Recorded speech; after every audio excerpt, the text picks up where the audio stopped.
Hello guys, আসসালামু আলাইকুম and welcome to my another new video. তো কেমন আছেন আপনারা সবাই? আমি আলহামদুলিল্লাহ বরাবরের মতো ভালো আছি, আর সব সময় ভালো থাকার চেষ্টা করি আপনাদের দোয়ায়। আজকে একটা বিষয় নিয়ে কথা বলবো, সেটা হচ্ছে যে তাহিদ আফ্রিদি আর তানভীর রাহি যে কনভারসেশনগুলো আসলে গণমাধ্যমে দেখছি, এই বিষয়গুলোতে আসলে কিছু বলার নেই। কার দোষ কে দেয় কি আসলে বিষয়, ইউটিউবের মধ্যে এক রূপ, ইউটিউবের বাইরে আরেক রূপ। আবার দেখি যে বার্থডেতে আইফোন গিফট, স্কুটার গিফট, অনেক কিছুই পায়। এরপরও আবার সে লোক বলে যে না, তাহিদ আফ্রিদি এমন সেমন। তবে আমি এত কিছু বুঝি না ভাই, আমি শুধু জানি যে আমার ভাষায় আমার যে বুঝ আছে, আমার স্বল্প জ্ঞানে, যে দুধ দেয়া গরুর লাথি খাওয়াও ভালো, ঠিক আছে? তো আমি মনে করি যে এটাই বেস্ট, কারণ যে গরু দুধ দেয় ওই গরুর লাথি খেলেও আসলে এটাও একটা ভালো লাগা কাজ করে, কারণ সে তো দুধ দিচ্ছে। এখন রাহির বিষয়টা আমি বুঝতে পারলাম না, এত ক্লোজ ভাই ব্রাদার, আর গণমাধ্যমে সে বিভিন্ন ইউটিউবারের কাছে ফোন দিয়ে আসলে বিভিন্নভাবে জানাচ্ছে বিষয়গুলো, যে ওর কোনো সমস্যা, ওর কি হয়েছে বা কি অতীতে হয়েছিল, কাকে দিয়ে ফোন দেওয়া হয়েছিল ওকে। তা আমি মনে করি যে আসলে তাহিদ আফ্রিদির কাছে রাহি কোনো বিষয় না।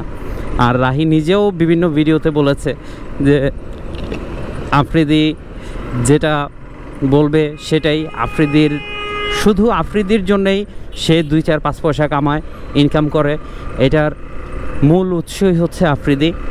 আর বিভিন্ন উপায়ে বিভিন্ন ভিডিওতে সে আসলে অনেক কিছুই বলে, এগুলো আমরা তাহিদ আফ্রিদির ব্লগে দেখতে পাই। তো এখন কথা হচ্ছে, এগুলো কি ও নিজে থেকেই বলেছে নাকি তাহিদ আফ্রিদি এগুলোও ওকে ব্ল্যাকমেল করে দেন, এগুলো ভিডিও শ্যুট করেছে? এটা কিন্তু একটা জনমনে একটা প্রশ্ন থেকেই যায়।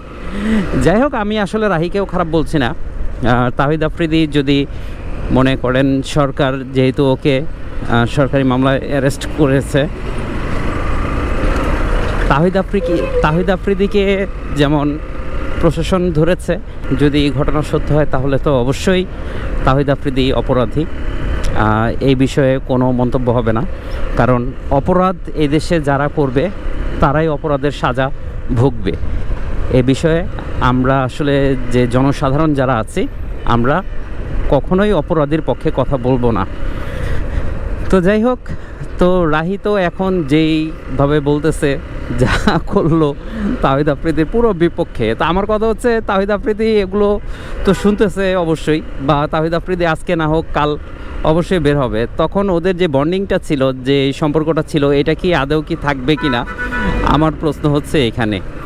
কারণ যে যা করবে সে তা পাবে। তবে রাহি কিন্তু এক প্রকার তাহিদ আফ্রিদিকে সব দিক থেকে ব্লেম দিচ্ছে, আপনারা সবাই দেখতেছেন। তো ভাই আমার মনে হয় যে রাহি আসলে এইভাবে, যে একটা মানুষ যতই খারাপ হোক, যত কিছুই করুক, এত ফ্রেন্ডলি ঘনিষ্ঠভাবে চলাফেরা করার পরেও যদি মানুষের মন জয় না করা যায়, তাহলে এটা তাহিদ আফ্রিদির ব্যর্থতা, আর কিছুই না। যে বার্থডেতে স্কুটার দেয়া, বার্থডেতে আইফোন দেয়া, বিভিন্ন সময় বিভিন্ন বড় বড় গিফট দেয়া, যাদেরকে দিয়েছে তারাই যদি তার বিপদে এরকম উল্টাপাল্টা নেগেটিভ কথা বলে, মানলাম সেটা সত্য, কিন্তু ভাই আমার সত্য হলেও তো এরকম জায়গায় বলা যায় না এগুলা, কারণ একসাথে চলা ফেরা হয় না আসলে। যাই হোক, আল্লাহ তাআলা আমাদের সবাইকে হেদায়েত দান করুক, আমিন। আর আমার মতে যেখানে যেটা হয়েছে সব সত্য কথাটাই বলা ভালো, কারণ একটা সত্য লুকোতে গেলে 100টা মিথ্যা কথা বলতে হয়, আর 100টা মিথ্যা লুকোতে গেলে কতগুলো মিথ্যা যে আসলে বলতে হবে, এটা আসলে আমাদের ধারণার বাইরে, বা এই ধরনের ক্রাইটেরিয়াতে যারা পড়েছে তারা বলতে পারবে। তা আমার মতে সব কিছুই ঠিকঠাক আছে। আর রাহি তো ভালো ছেলে, সরল সোজা যতটুকু বোঝা যায়। তারপরেও যেহেতু নোয়াখাইলা মাল, একটু 19-20 থাকতেও পারে। যাই হোক, আপনারা সবাই ভালো থাকবেন। আর আপনারা অবশ্যই আপনাদের কোনো এরকম বন্ধুবান্ধবকে ভালোবাসবেন না, বিশ্বাস করবেন না, অ্যাজ এ ফ্রেন্ড সার্কেল ছাড়াই থাকতে হবে। কারণ কাকে বিশ্বাস করবেন আপনি? আফ্রিদি বিশ্বাস করেছে রাহিকে, রাহি দিয়ে দিয়েছে। তো এখন আমি যাকে বিশ্বাস করব সেও যদি দিয়ে দেয় তখন আমরা কোথায় যাব? এনিওয়ে, এখন আছি রাহির এলাকায়, ডেমরাতে, স্টাফ কোয়ার্টার। তো আজকে এই পর্যন্তই। সবাই ভালো থাকবেন, সুস্থ থাকবেন।